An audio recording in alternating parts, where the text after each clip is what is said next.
Voy a empezar leyendo, pero no me quiero pasar de la hora, entonces 10 minutos antes intentaré esbozar cuál es mi idea, que revolotea entre muchas cosas de las que se han dicho hoy, ¿no?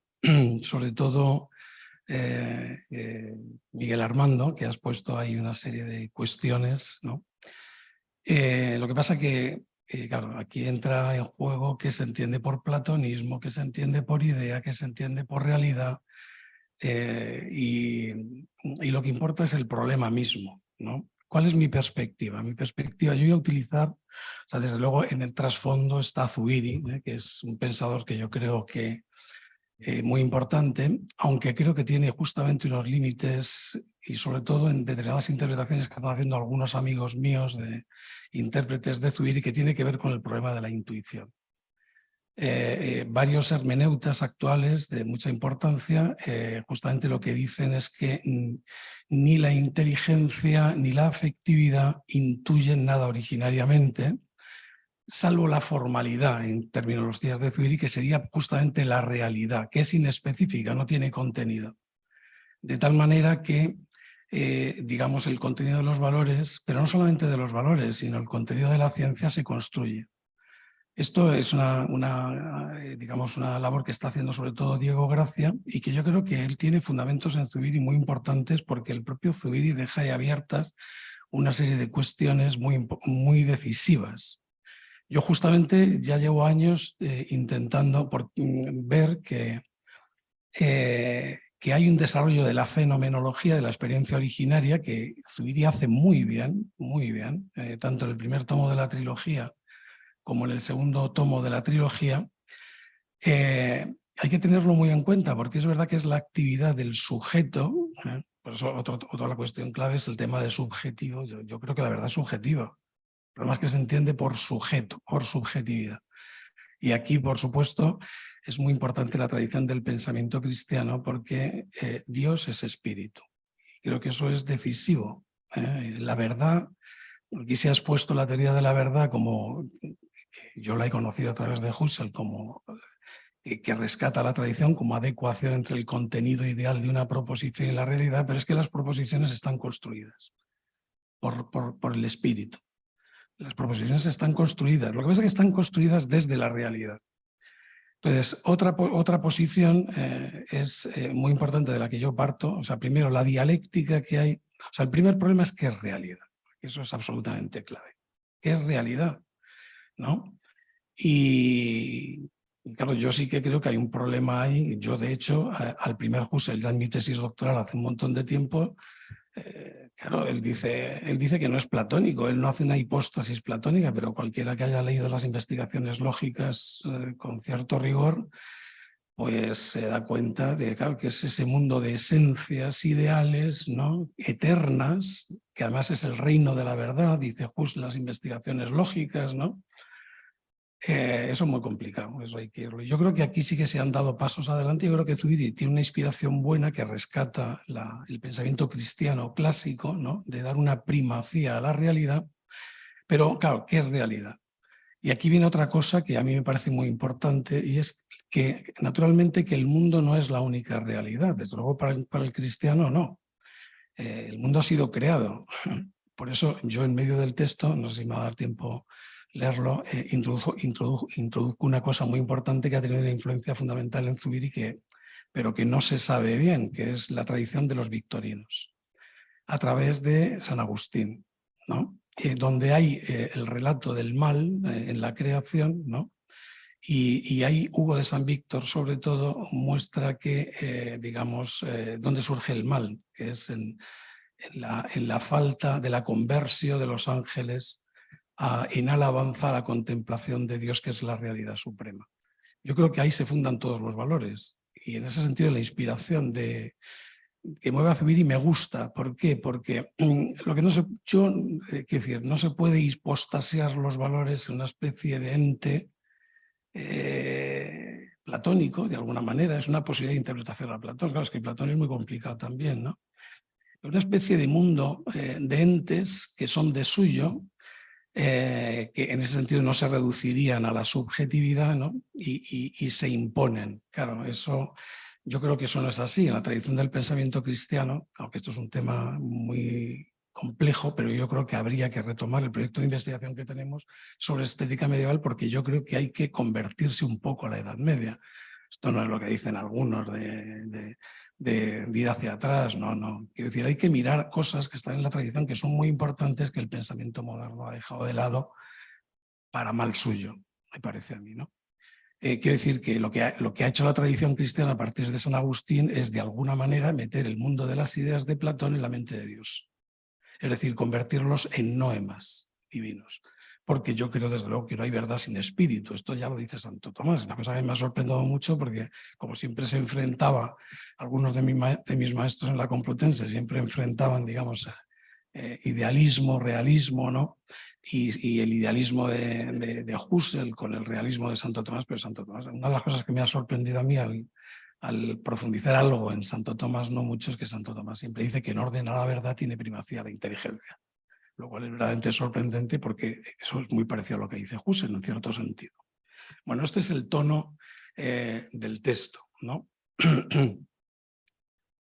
Esto es para decir que en los 7 pecados capitales del Bosco, claro que hay contenido de valor y de disvalor en las acciones humanas, ¿no? Como decía Alicia, ¿no? Eso se puede, cada cual que haga lo que quiera, ¿no? Se puede, pero eso se impone realmente, ¿no? Eso es real, ¿no? Ahí tienen como una especie de esquema. Ya digo que, como voy a leer, para que vean un poco el tono de lo que yo estoy pensando, es un poco el esquema del texto. Cuando falten 10 minutos paro y digo lo que queda, aunque ya he dicho un poco la trama del asunto, ¿no? Cabría decir que realidad es la palabra más importante de cuantas el ser humano pueda usar. En nuestra tradición occidental se ha utilizado también en un sentido análogo a la palabra ser. Sin embargo, las dudas que el pensador español Xavier Zubiri ha hecho surgir respecto a la fundamentalidad del concepto de ser aconsejan, a mi parecer, reemplazarlo por el de realidad. Yo eso lo creo. No es que el concepto de ser no pueda valer, pero ahí hay cosas de cuidado. Realidad es la base, el fundamento de todo cuanto hay o pueda haber en cualquier sentido pensable. Su opuesto, como veremos, no es la irrealidad, sino que sería la absoluta nada. Nihil, rien de rien, anything, nichts. Palabras, por otra parte, sin referente ontológico, que por ello mismo realzan la primordialidad de la realidad. Sin realidad, nada, nada de nada. No voy a entrar aquí a indagar por qué entonces existe esta palabra sin referente. Nada como aparente denotación de un ámbito contrapuesto a la realidad, pero de hecho una no vía o vía meramente aparente, como ya comprendió Parménides. Nada es nada, nada. Pero, como digo, no voy a entrar ahora en este problema. Cosa distinta es, en cambio, lo ideal y también lo irreal, según la concepción que se tenga de la realidad y sus posibles parcelas. Lo ideal y lo irreal no son una nada, no son nada. Predicación, por otra parte, insisto, absurda, sino algo, una peculiar forma o parcela de realidad. ¿Qué es, pues, la realidad y cuáles son sus posibles formas, modos y o parcelas? ¿Y cómo se estructuran dentro de ello y sobre este trasfondo primordial constituyen los valores una particular región de cosas, o son más bien un tipo de notas de las cosas reales propiamente dichas? Se puede decir que el valor es real solo en el bien, pero entonces, ¿qué es el bien? ¿Qué tiene que ver el bien con el mundo? Con la materialidad. Es que esto es... ¿no? Y yo creo que estamos en el mundo, esto es un tema clave, estamos aquí y solo desde aquí podremos acceder a Dios, porque, o al mundo de las ideas. Es que no se puede dar un salto a un no aquí desde ningún sitio, estamos aquí en el mundo es fundamental, eso me parece a mí. Realidad Claro, pero el mundo, la realidad no se identifica con el mundo solo, ya lo he dicho antes, ¿no? Pero para nosotros ahora sí estamos en el mundo, ¿no? Claro, lo que pasa es que empieza a haber una dialéctica que han cultivado mucho los fenomenólogos franceses partiendo de la escuela socrática, que es la dialéctica visible-invisible. Visible-invisible. El mundo es esta realidad conformada en la que continuamente estoy, en la que me muevo y en la que también pienso, pues pienso siempre junto con mi cuerpo y en el mundo. Hay pues, en este sentido, como digo, una primacía, en este sentido, una primacía de lo corpóreo sensible como forma primaria de hacerse presente en la realidad. Yo creo que esto también es importante porque otra discusión que hay en el ambiente zubiriano es, por influencia de Heidegger, digamos, la disolución del sujeto, del núcleo espiritual, ¿no? Que de alguna manera surgiría esto a través de los primeros actos intelectivos. Yo soy de los que piensa que no, yo creo que una cosa que es insuprimible es el yo. O sea, que hay un proto-yo trascendental sin el cual la vida de conciencia no puede tener lugar, pero sin el mundo tampoco. Y esto es muy importante. Por eso el mundo tiene... el mundo es que es nuestro hogar. No es lo definitivo, no es toda la realidad, pero estamos en el mundo, ¿no? Y es fundamental para el dinamismo de la inteligencia y de la afectividad, ¿no? Eso es lo que yo pienso, ¿no?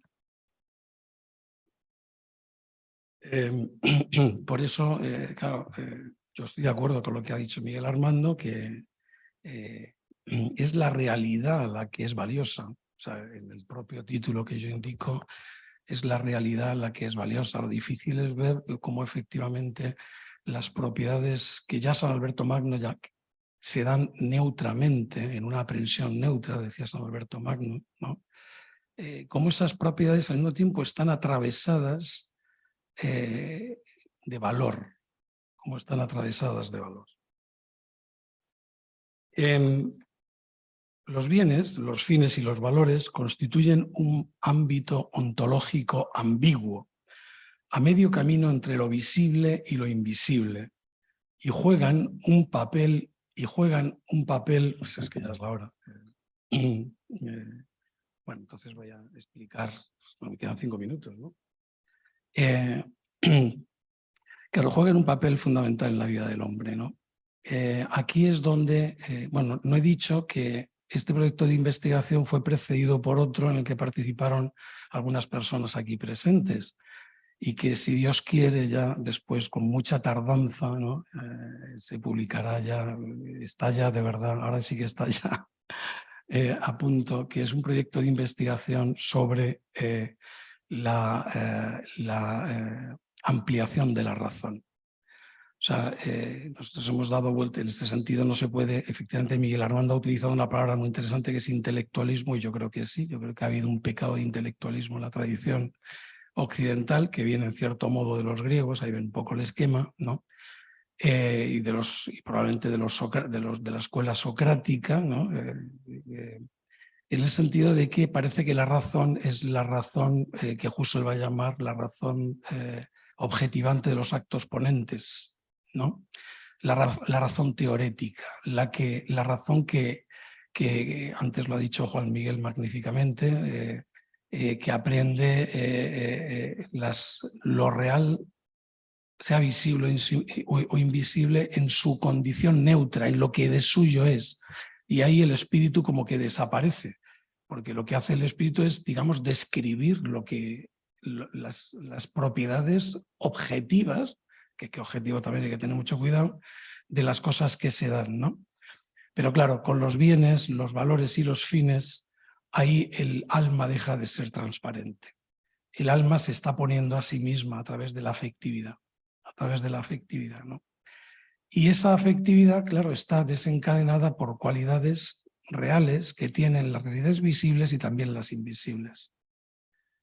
Claro, es que esto es una cosa sorprendente. Claro, y yo creo que ahí lo de Zubiri está muy bien. Es decir, el valor del agua está en función de las propiedades del agua. Si Si el agua no me quita la sed y no me digamos, da a mi organismo lo que necesita para vivir, pues no. O sea, un agua ideal no me quita la sed.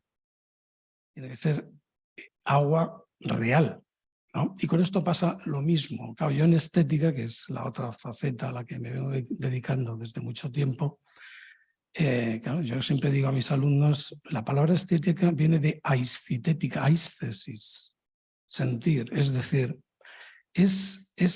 son cualidades de la melodía misma que yo capto por la aisthesis de los oídos la que me permiten ver el valor de la belleza de la melodía.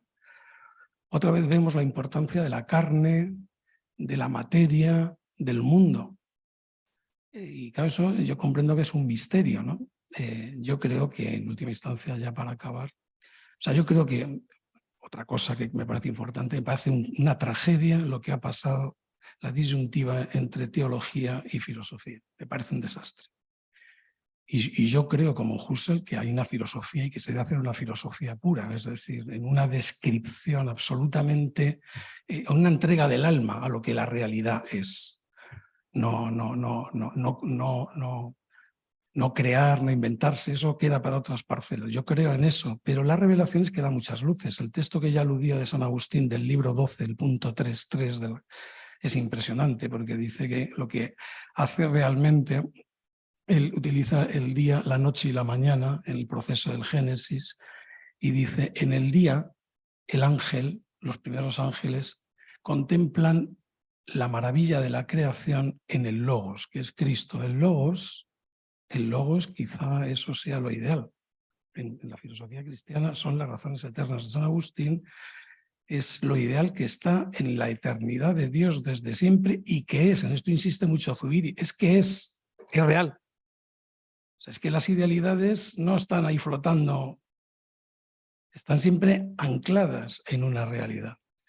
Y claro, ese es el día, pero luego pertenece al destino de las criaturas y de las criaturas espirituales, dice el texto de San Agustín, bajar a la noche. Esto es precioso porque aquí está yo aquí veo ecos clarísimos de la dialéctica de Hegel.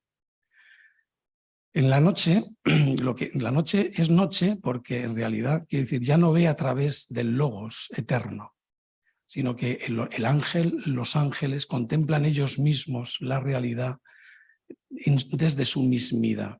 Esto también es muy curioso para el tema de la modernidad y la inmanencia, la autorreferencialidad del hombre en la modernidad. Eso es muy curioso, ¿eh? Y claro, esto es muy bonito como lo recogen los victorinos, como lo recoge Hugo de San Víctor, porque justamente la captación de los valores, dicen, está ya preindicado por San Agustín, pero los victorinos lo dicen magníficamente, viene en la conversión, en la vuelta a la contemplación de la fuente del ser y de todo valor, que es el ser personal de Dios, en alabanza. Por eso, como ha acabado Alicia, es muy interesante también el texto de Hildebrand, ¿no? Porque si perdemos la belleza de la persona, aquí ya, claro, los límites de Zubiri. Claro, tiene que ver con esto, o sea, que la inteligencia, que el espíritu tenga que hacer una génesis de los conceptos, no quiere decir que los conceptos no tengan una base intuitiva previa. Esto me parece, por ejemplo, Diego Gracia siempre insiste en que lo que se da en la aprehensión primordial de realidad es pura formalidad. Yo creo que eso es un error. Se dan contenidos también.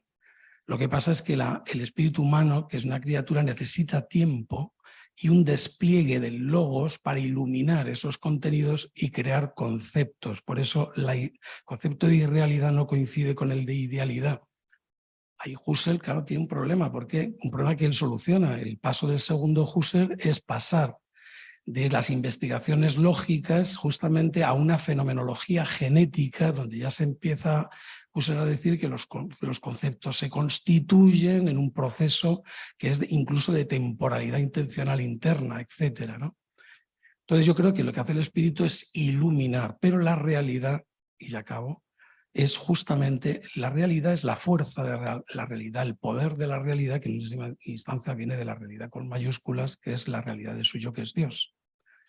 Y en ese sentido, todo lo que el propio espíritu está destinado, viene de, no es el poder primero, no puede ser autorreferencial, sino que todo remite, la realidad es el dato de que venimos de, y por eso a mí me interesa mucho el Igmarión, lo digo sinceramente, por el tema de la donación. Me parece que eso es completamente decisivo, porque realidad para nosotros, criaturas, es la realidad que se da, incluida la propia del espíritu, que es el que luego ilumina los valores, la realidad, etc. Bueno, pues este es el contenido de lo que iba a exponer, que bueno, ya lo podrán ustedes leer y así me atengo al tiempo, ¿vale? Muchas gracias.